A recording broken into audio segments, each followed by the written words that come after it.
Ана мен баланың арасындағы аналық байланыс туралы айтқанда, әйел заты бірнеше баланың анасы бола алатыны белгілі.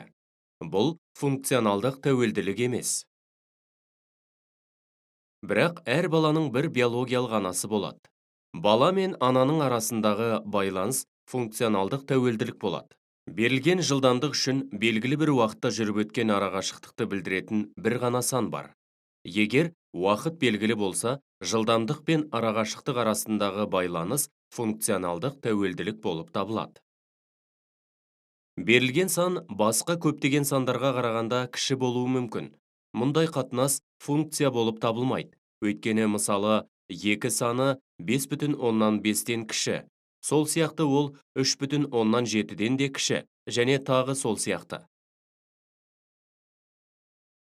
А пернесін басқанда экранда А әрпін көресіз. М пернесін басқанда М әрпін көресіз. А пернесі А әрпімен байланысты. М пернесі М әрпімен байланысты, және сол сияқты. Бұл функционалдық тәуелділік болып табылады. Сізден А пернесін дәл қай уақытта бастыңыз деп сұраса, сіз не деп жауап берер едіңіз? А пернесін басудың белгілі бір уақыты жоқ. Сондықтан, бұл функционалдық тәуелділік емес. Сіз А пернесін бірнеше рет қолданғандықтан, қай уақытты дәл басқан уақыт деп алу керек. А пернесін басудың белгілі бір уақыты жоқ. Сондықтан, бұл функционалдық тәуелділік емес.